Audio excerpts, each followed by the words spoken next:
Yaparız, bakarız, ederiz, vururuz, kırarız diye değil. As March 31st approaches, Turkey prepares for its historic local elections with a special emphasis placed on major cities such as Istanbul, Izmir and Ankara.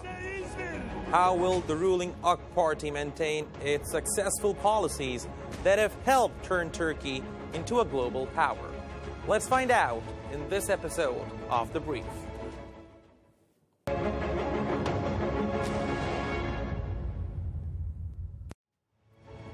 Hello and welcome to The Brief. I'm Jaffar Hasnain. It's an important week for the Republic of Turkey, one that may be detrimental for the future of the nation. In a couple of days, on the 31st of March 2019, Turkey will hold its first local and municipal elections under the new presidential system. The elections come at a time when Turkey has seen strong challenges in its path, not just on the domestic and civil front, but also on the international arena. Some opposition parties have tried to exploit these challenges in order to challenge the position of the ruling party. So, who are the players, the alliances, and the hotspots? We'll explain all that to you after this report. Turkey will go to the polls on the 31st of March 2019 to elect its local representatives. Turkish citizens will vote for their mayors and municipal council members for the next 5 years. This election will be the first under the presidential system. There are two major alliances dominating the elections, the People's Alliance and the Nations Alliance. The People's Alliance consists of the ruling AK Party and the Nationalist Movement Party, the MHP. They will cooperate in 30 different metropolitan municipalities. The second alliance is the Nations Alliance, where the opposition CHP and İYİ Party will cooperate in 23 metropolitan municipalities. The outstanding feature of this election is the abundance of women candidates. The AK Party has announced 4 women mayoral candidates for Turkey's most important city, Istanbul. They are confident that they can win and say that the influence of women should be felt in all corners of cities across the country. Kadınların gerçekten Türkiye tarihinde hiç olmadığı kadar dediğiniz çok doğru. Siyaset alanında yer aldıklarını görüyoruz. Bunda AK Parti'nin çok büyük katkısı var. Türkiye'de tam aksine şu anda kadınların siyasetteki yolları çok açık. Biz kadınlar olarak zaten ülkeye çok şey katacağımızdan eminiz, kendi birikimlerimizden eminiz, yeteneklerimizden, kabiliyetlerimizden, bilgi birikimimizden eminiz. Under the AK Party's rule, women have set new records, seeing their involvement in politics reach the highest point in the Republic of Turkey's history. Biz partiyi kurduğumuzda kadınıyla erkeğiyle birlikte bir kalkınma modelinin ancak bizi uzun süre güçlü tutacağına inandık ve kadını siyasetin merkezine koyduk. Kadının sevgisinin, sorumluluğunun, disiplininin, kadın bakış açısının, kadındaki o şefkatin yönetime yansıması ve dünyaya sevgi, şefkat, rahmet ve merhametin yayılması gerekiyor. O yüzden daha çok kadını karar mekanizmasına almamız ve yolumuza devam etmemiz gerekiyor. Out of 81 provinces of Turkey, 30 have metropolitan municipalities, with each consisting of more than 750,000 residents. The most important 3 metropolitan municipalities are Istanbul, Ankara and Izmir.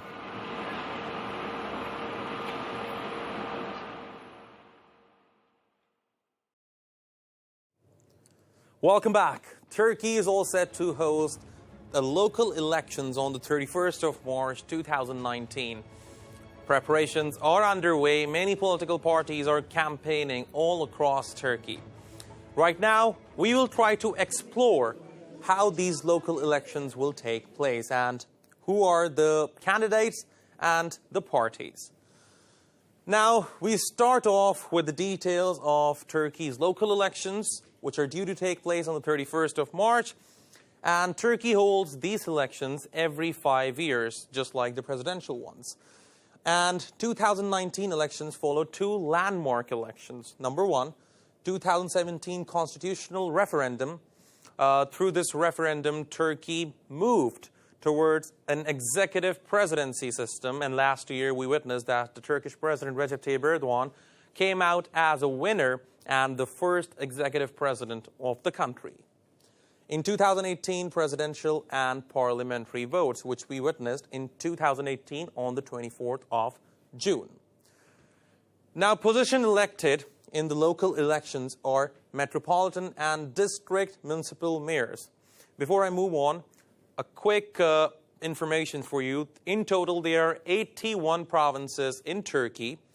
30 of them are metropolitan municipalities, and the rest, 51, are provincial municipalities.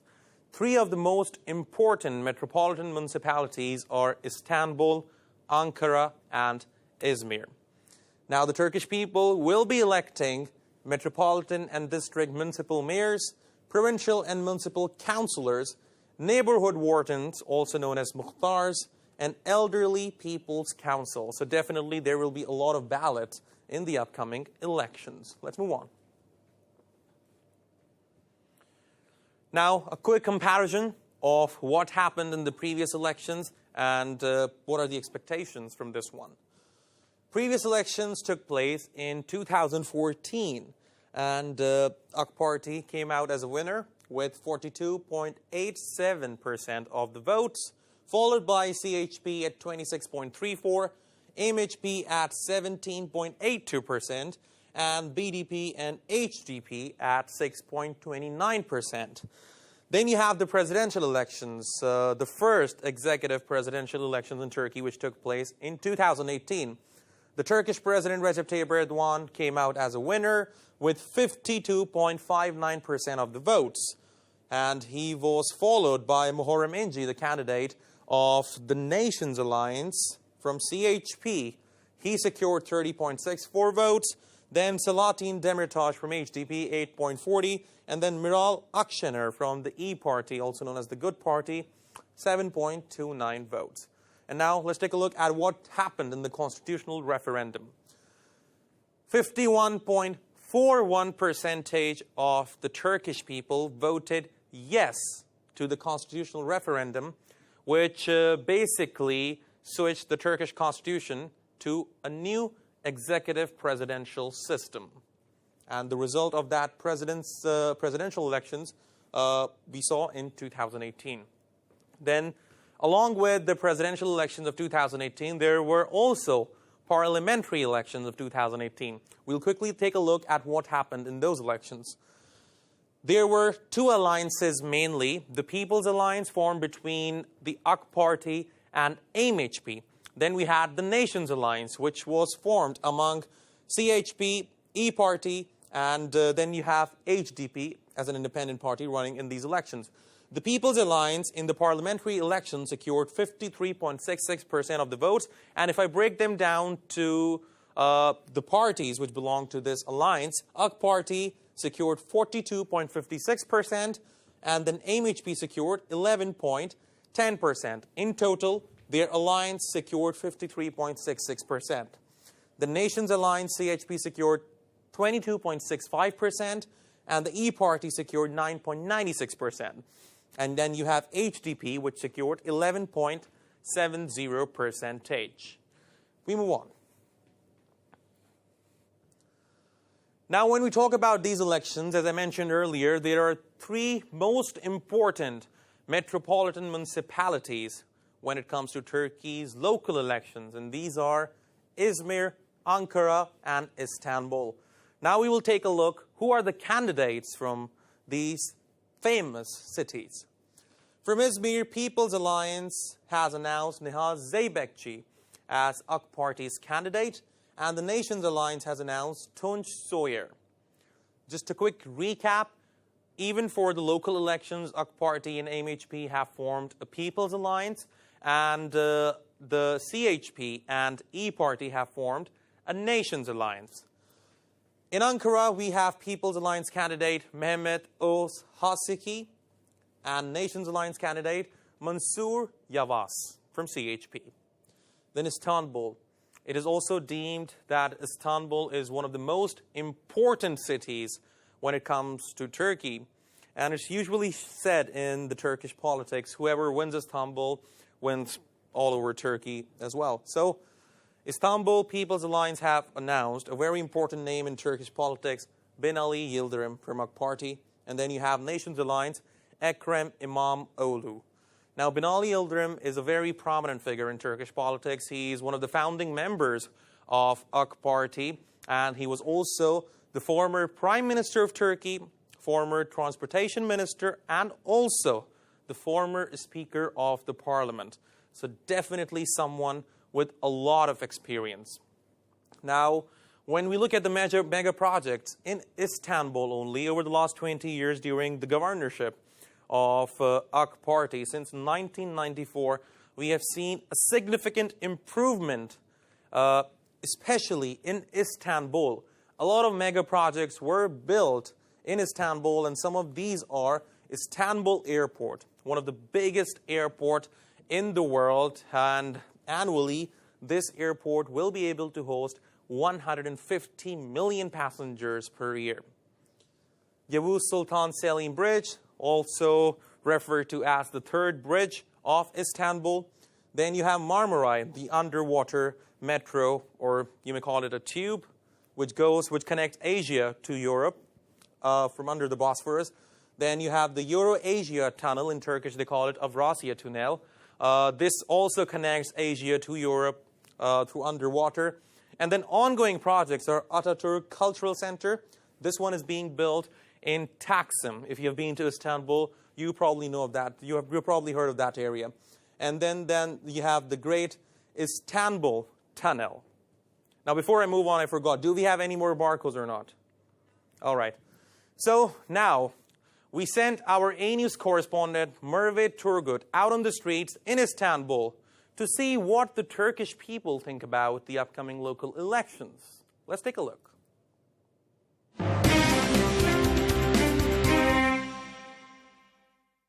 As Turkey's local elections approach, we asked Istanbul residents what they expect from their local authorities. Let's see the expectations of youngsters, women, and men from the candidates of their province. Yeşil alanlar önemli. Ulaşım daha bir rahat ulaşım sağlanması önemli. Onun dışında belediyelerin hizmetleri zaten genel olarak yapılıyor. Çöptür, temizliktir yapılıyor. Şimdiye kadar yapılmamış yollar yapıldı. Ana yollar asfaltlandı, ara yollar kilitli taş döşendi. Su işlerine çözüm bulunmaya çalışıldı. Yani her konuda, akla gelen her konuda büyük hizmetler verildi. Şimdi de gene büyük hizmetler verileceğine inanıyoruz. Kadınların öne çıkarılması çok iyidir. Çünkü kadınsız hiçbir şey olmaz. Her yerde bir yer alması lazım. Onun için çok memnunuz, mutluyuz. Her yerde kadınlarımız çalışıyor. Her yerde bir söz hakları var. Yerel seçimlerden tabii ki halka ve hakka hizmet edecek başkanların göreve gelmesini öncelikle arzu ediyoruz. Gönül belediyeciliği yapacak, gönüllere dokunacak belediye başkanları istiyoruz, arzu ediyoruz. Artık Türkiye İslam'ın son kalesi. Dolayısıyla son kalenin düşmemesi lazım. Ümmet İstanbul'dan, Türkiye'den, bizlerden çok şey bekliyorlar. Hizmetlerin devamı, ümmetin ayağa kalkması için bu yerel seçimler önemli. Beka meselesi. Dolayısıyla biz bekamıza sahip çıkacağız inşallah. İçimizden geçenleri zaten adamlar düşünmeden yapıyor yani. Düşünüyor yani. Onlar da bizim kadar bayağı iyi bir şekilde düşünüyor. Yapıyorlar da Allah razı olsun yani. Bir şey söylenmez yani bunun üzerine. Burada bebeklerin, çocukların iyi yetiştirileceği anaokulları, kreşler açılması çok önemli. İstihdam sağlanması çok önemli. Kişilik hak ve özgürlüklerinin rahatça yaşanabileceği bir ülke olmamız çok önemli. Ayrımcılık yapılmaması çok önemli. Her şeyden önemlisi dürüst yöneticilere ihtiyacımız var. İnsanı seven yöneticilere ihtiyacımız var. Bu kadar. Gerisi zaten gelecektir.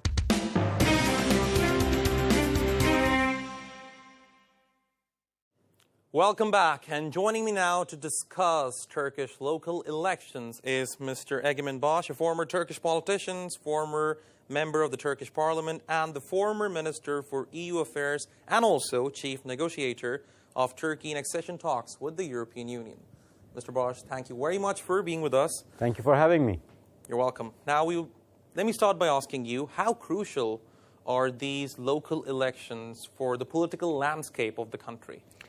To be honest, we will be deciding on who's going to be serving our cities, our towns, who's going to collect our garbage, who's going to make sure we have more parks, more trees, better local services, city services. But this is not a general election. This is not an election for the presidency, and this is not a vote of confidence for the government. The president and his cabinet has been elected recently for a period of 5 years. They have another 4.5 years as of Sunday to govern Turkey, and they have a very strong mandate with a very strong constitutional power and authority to govern Turkey. So this is not going to change the political landscape, as you put it, but this is an indicator of how people would prefer to be served at the local level. And when we look at the candidates, we will be deciding which of the candidates would do a better job in serving our local urban needs. Who is better at planning? Who's better at organizing the smart city models? Who's better in solving the transportation and traffic problems? Who's better in making sure that our city, our town is clean? Who's better in making sure that we will have enough parks for our children to play and for our citizens to enjoy their free time? Okay, now, these local elections are taking place for the first time under the new presidential system. Can we expect any significant change? It's going to be a surprising election because more than being a first under presidential system, it's also the first in an alliance system where you have on one side the Cumhur alliance made up of AK Party and MHP, and on the other hand another alliance called Millet, which is the partners are not really clear. It seems like CHP and E Party, but on the other hand, they have the support of Saadet and HDP, which is known to be pro-PKK. So it's a very interesting election where the two alliances are going to be competing, and partners of the alliance have political bases, but the members of each party might not be really happy with the candidate that is being pushed upon them to support. For example, a CHP supporter in Diyarbakir who has voted all his life for CHP will be asked to vote for an HDP candidate, and he would feel hesitant because he doesn't want PKK to be powerful politically. He would not even think of supporting a terrorist organization, and he would be in a dilemma. The other options in front of him are not the parties that he supports, so he will either find the best candidate or he would refrain from voting, and he might even use a cancelled vote. So it's going to be very interesting, this election. In many parts of Turkey, we have these alliances for which the party bases might not feel that strong.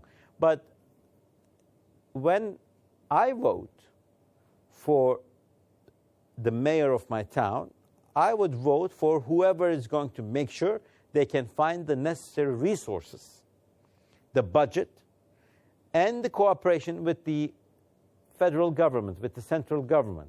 So my anticipation is that the AK Party-supported candidates of Cumhur Alliance are going to have a favorable win with the people. But we have yet to see. As I said, it's the first time we have these two alliances competing against each other. True that. Now, generally, when we look at local elections around the world, people vote for the party in the local elections and the candidates for the presidential elections. Does that hold true for Turkey as well? Well, I think the candidate for the local elections are even more important than the presidential election. Because in the presidential election, you know that the person is going to be president, but looking at his party, you can guesstimate who he will pick as his potential cabinet members and who will be governing different departments. But at the local level, when you're choosing a mayor, someone from CHP or AK Party or MHP or HDP or E Party does not necessarily mean he will follow all the party guidelines, because as an individual, he might have some preferences.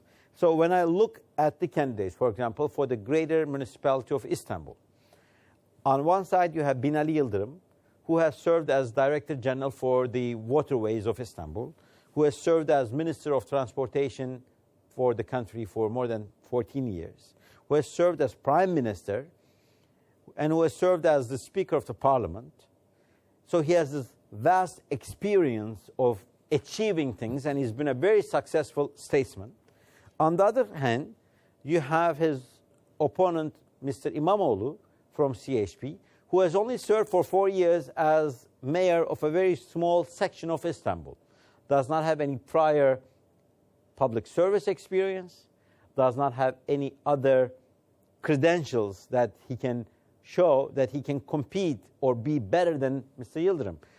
So at this time, for me, the choice is very clear.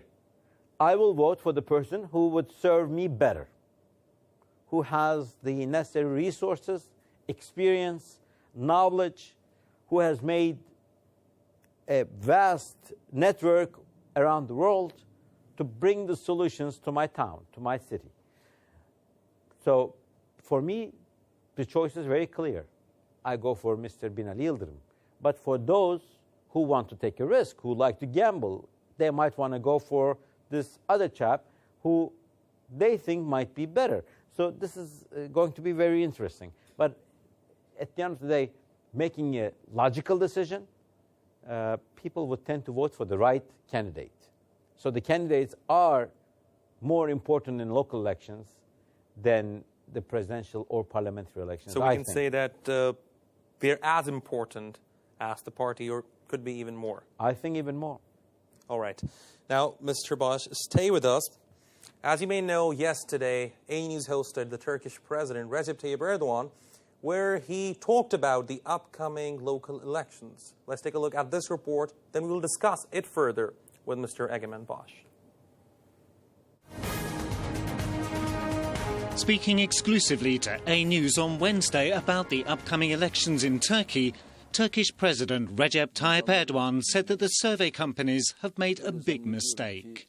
Bu seçimde çok ciddi bir yanılmayı anket şirketleri yaşayacak.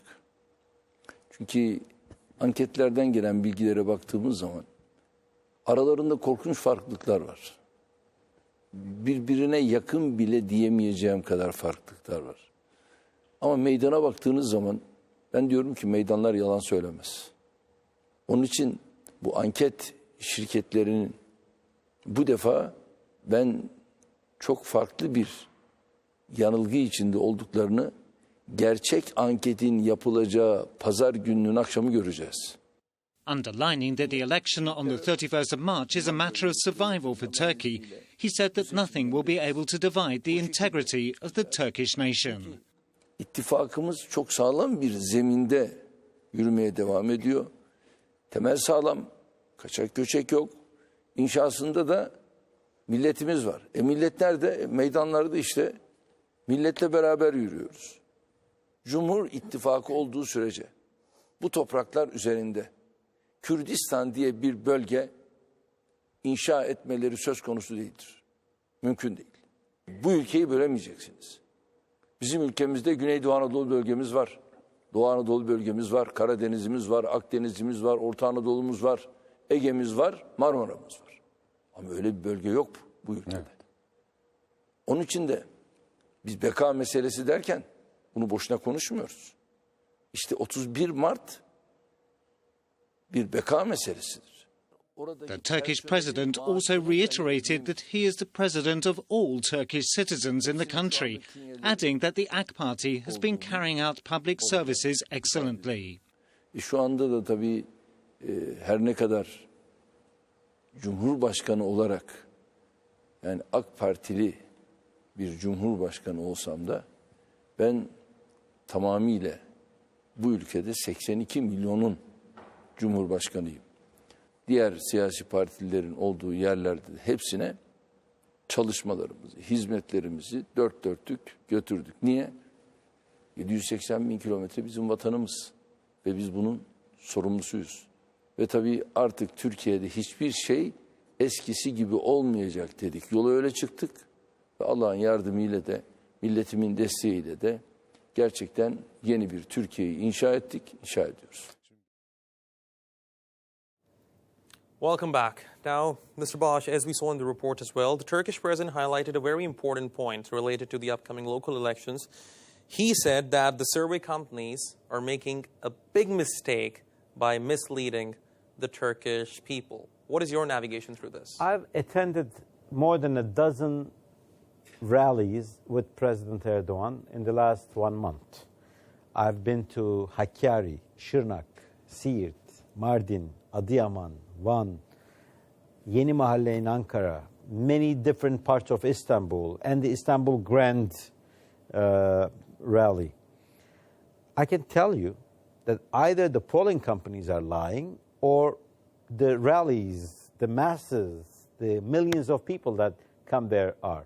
Since the rallies cannot be lying, because I've seen them live myself, I think the polling companies are falling into a mistake of not calculating the effect of the alliance.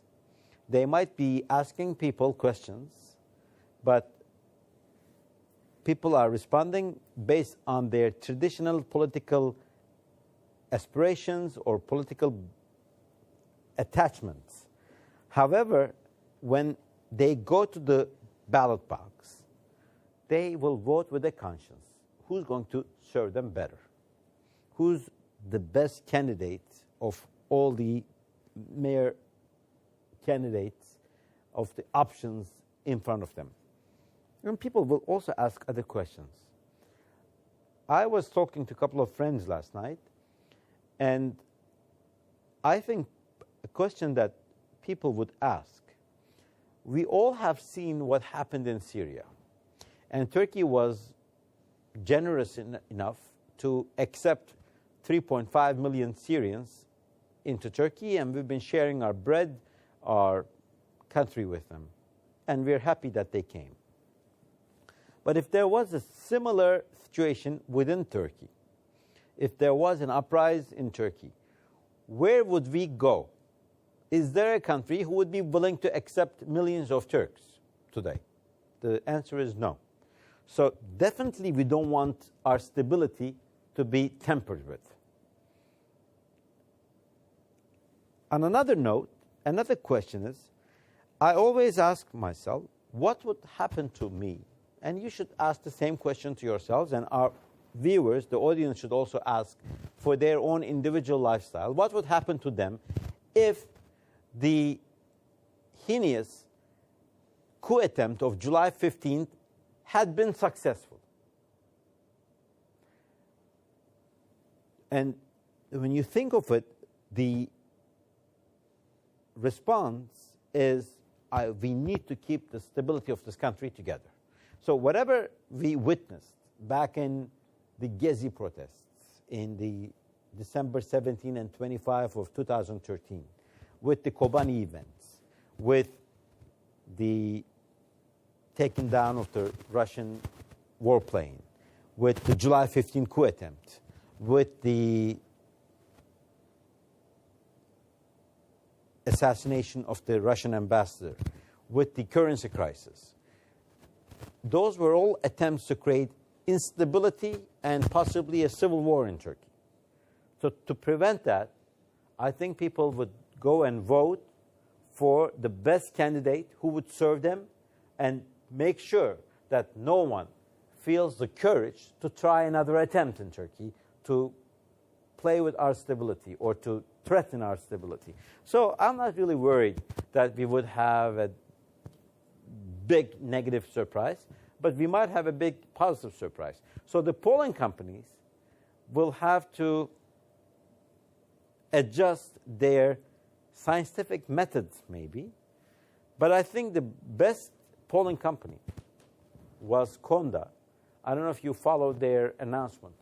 Yesterday they announced that they will not share any of their findings because the current alliance system does not give them a clear scientific statistical method to eliminate the possibilities, and therefore they would refrain from issuing any percentages for any candidates or political parties at this election. This is the first time we're having this alliance system, so it's going to be very difficult to predict the results of the election, but it's going to be close.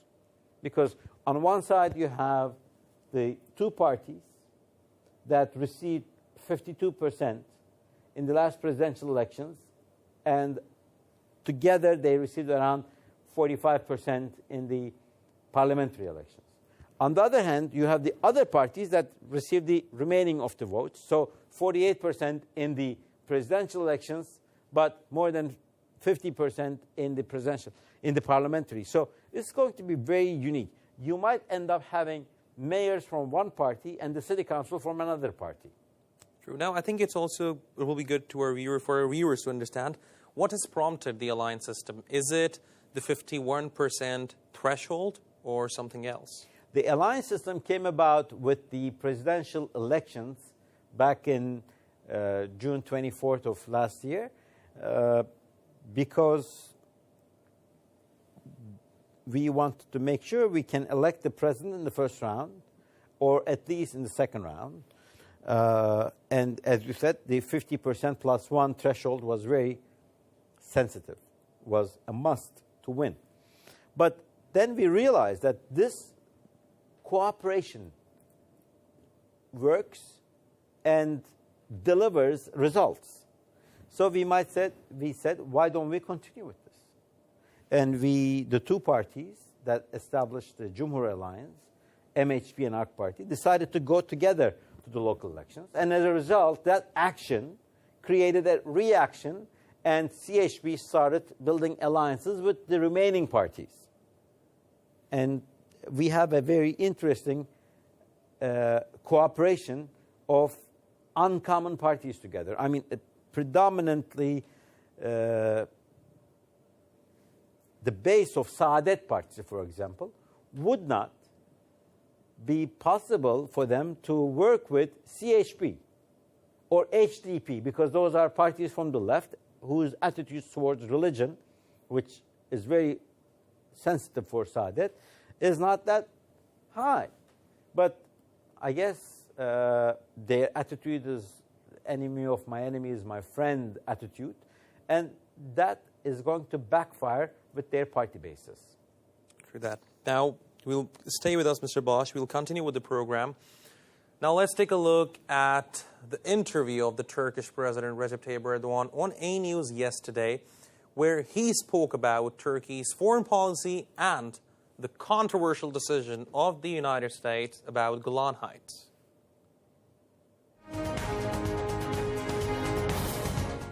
Bir defa Golan tepeleriyle ilgili burada Birleşmiş Milletler'in biliyorsunuz kararı var.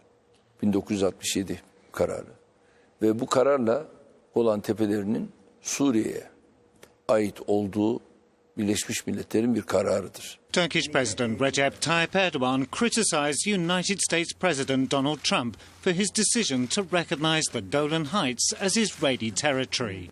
Tabii bu tutumuyla Amerika bölgede barışa katkı yapmayı değil, gerilimi yükseltmeyi ve istikrar arayışlarına darbe vurmayı tercih etmiştir. In an exclusive interview with ANews on Wednesday, President Erdogan called on Trump to reconsider his unfortunate decision.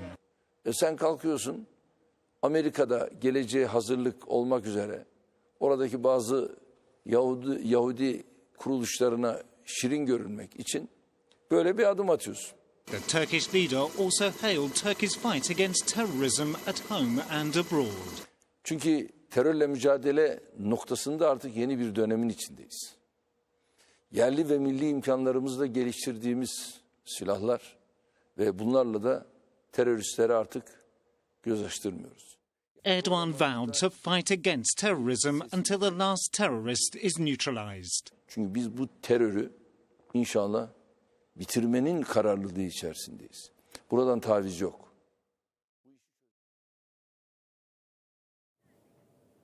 Welcome back. So, Mr. Boss, the Turkish president talked about the fight against the PKK terrorist organization, and also he touched base on a very important issue which was highlighted this week, the recognition of Israel's sovereignty over Golan Heights by the United States. So now, very quickly, what would you like to say about this statement? Let me correct you. I don't think this is by the United States. It's by President Trump, who's trying to give an election gift to his friend, Prime Minister Netanyahu. I don't think his decision has a broad support from his party or the political establishment of the United States or any of the allies of the United States. We hear from countries left and right, everyone is opposing this decision. United States has signed a declaration at the level of president, but doesn't have congressional support. It doesn't have the blessing of the Senate. European Union countries have spoken against it.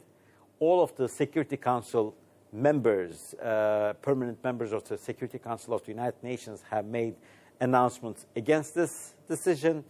The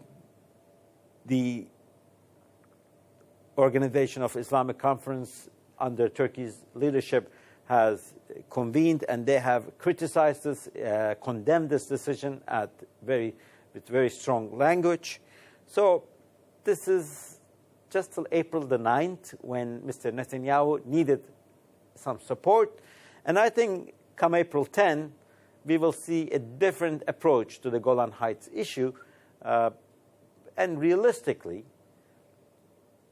this is going to risk the well-being of citizens of Israel because it's going to deepen the wounds in the Middle East. And this might backfire vis-a-vis the citizens of Israel at the elections.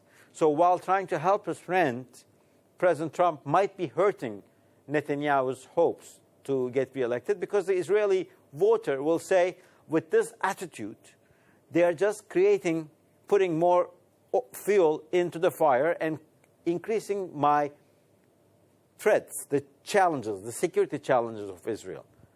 I mean, countries like Jordan and Iran and Turkey and Saudi Arabia and Egypt and Bahrain and Kuwait and Qatar, which are not really getting close around this issue that easily, will all be united against Israel vis-a-vis the Golan Heights issue because they have to in respect to the expectations of their own citizens.